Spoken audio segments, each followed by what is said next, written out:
Hello students, now today we can study about the first unit, kinetic theory of gases. Kinetic theory of gases అంటే ఏంటంటే తెలుగులో మనకి ఆదర్శ వాయువులో అణుచలన సిద్ధాంతం. ఎందుకు ఇలా చెప్తున్నా అంటే మనకి తెలుగులో కూడా మనకి తెలిస్తే మనకి బాగా అర్థమవుతుందని చెప్పి చెప్తున్నాను. ఆదర్శ వాయువుల్లో అణుచలన సిద్ధాంతం. ఫస్ట్ మనం దీన్ని చెప్పుకునేటప్పుడు first we can know about the ideal gas. ఆదర్శ వాయువుని ఇంగ్లీష్లో ఏమంటారు? Ideal gas. ఐడియల్ గ్యాస్ అంటే ఏంటంటే మనకి an ideal gas is a theoretical gas composed of many randomly moving point particles that are not subject to interparticle interactions. The ideal gas concept is useful because it obeys the ideal gas law, a simplified equation of state, and is amenable to analysis under statical mechanics. అంటే దీని అర్థం ఏంటంటే అసలు ఈ ఆదర్శ వాయువు అనేది మనకి థియరిటికల్గా అంటే రాతపూర్వకంగా ఉంటుందే తప్ప ఇది ప్రాక్టికల్గా ఇది లేదు మనకు.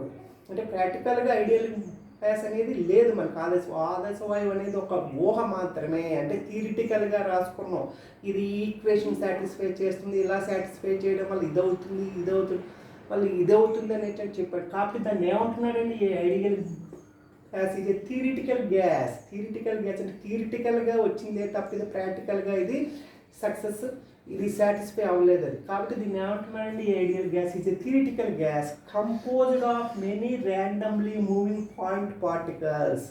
ఇది ఎలా ఉంటుందయ్యా అంటే ఒక చోట నుంచి ఇంకో చోటకి వెళ్తున్నటువంటి అణువులను తోటి ఇది నిండి ఉంటుంది. ర్యాండమ్లీ అంటే అలా చెలుస్తూనే ఉంటున్నట్టు నిరంతరం చెలిస్తున్నటువంటి అణువులతోటి నిండి ఉంటుంది అని చెప్పుకుంటారు. పాయింట్ పార్టికల్స్ అది ఎలా ఉంటున్నాయండి?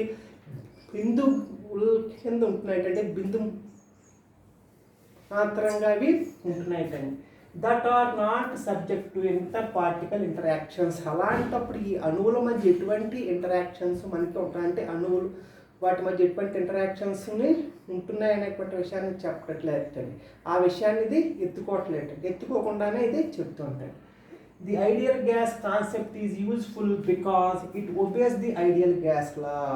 ఏం సాటిస్ఫై చేస్తూ ఉంటే ఆదర్శ వాయువు యొక్క సూత్రాలు అనేది సాటిస్ఫై చేస్తూ ఉంటుంటాడు. ఆదర్శ వాయువు యొక్క సూత్రాలు ఏంటయ్యి అంటే బాయిల్స్ లా, చార్లెస్ లా. ఈ బాయిల్స్ లా, చార్లెస్ లా అని ఏదైతే మనకి సాటిస్ఫై చేస్తుందో దాన్ని ఏమంటున్నాం మనం? ఆదర్శ వాయువు అంటున్నామండి. అంటే ఇదేంటి ఎలా ఉంటుందంటే ఈ బాయిల్స్ లా అంటే ఏంటి మనకి PV = nRT ఆ సూత్రాన్ని మనకి సాటిస్ఫై చేస్తూ ఉంటుందని చార్లెస్ లాని. ఈ లాస్ని రెండింటిని ఏదైతే మనకి సరే ఏ వాయువు అయితే సాటిస్ఫై చేస్తుందో దాన్ని ఏమంటున్నామండి మనం? ఆదర్శ వాయువు. దాన్ని ఏమంటున్నామండి? ఐడియల్ గ్యాస్ లా అంటున్నామండి. దీన్ని the ideal gas concept is useful because it obeys the ideal gas law. ఇది చెప్పండి. A simplified equation of state. ఇలా రావడం వల్ల ఏమవుతుందండి మనకండి? ఒక సూత్రం అనేది వస్తుందండి. ఈ సూత్రం వల్ల ఏమవుతుంది? దీని ఆధారంగా దాని యొక్క స్థితిని చెప్పాల్సి వస్తుంది. ఆ స్థితిని చెప్పడం అనేది సాధ్యమవుతుంటుంది. దీన్ని ఇంకా ఎలా ఎనాలిసిస్ చేస్తాం, దీన్ని ఇంకా ఇది ఎక్కువగా ఎలా అది వివరిస్తున్నాం అంటే స్టాటికల్ మెకానిక్స్ ఉపయోగించుకుంటూ కూడా దీన్ని వివరించవచ్చు అనుకుంటూ వచ్చాడండి మనకి. ఇలా ఇది వివరించవచ్చు. Theory of gases developed by Maxwell and Plashes and other scientists.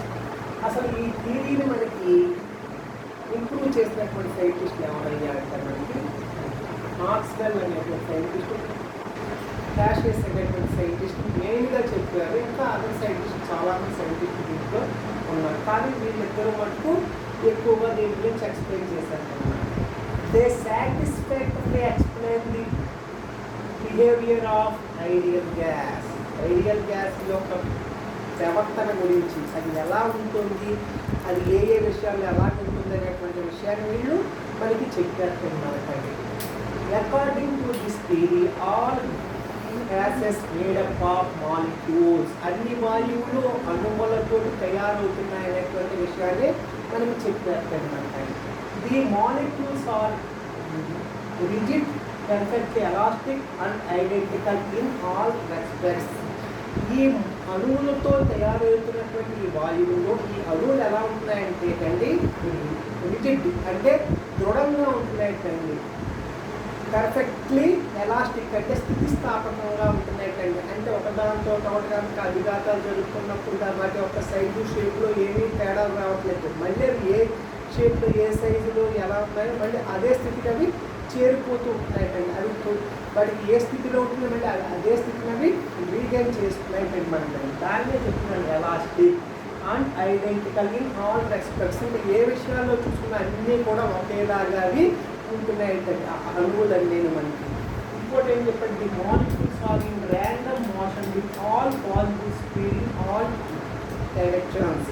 ఇవి ఒక దిశలోనే వెళ్ళటం లేదండి, అన్ని దిశల్లోనూ వేరు వేరు వేగాలతో చెలిస్తూ ఉంటున్నాయంటండి మనకి. అంటే ఒకటి వచ్చి మనకి ఎక్కువ స్పీడ్తో వెళ్ళచ్చు, ఒక మాలిక్యూల్ వచ్చి తక్కువ స్పీడ్తో వెళ్ళచ్చు, ఒక మాలిక్యూల్కి ఎక్కువ స్పీడ్ ఉండొచ్చు, ఒక మాలిక్యూల్ తక్కువ స్పీడ్ ఉండొచ్చు.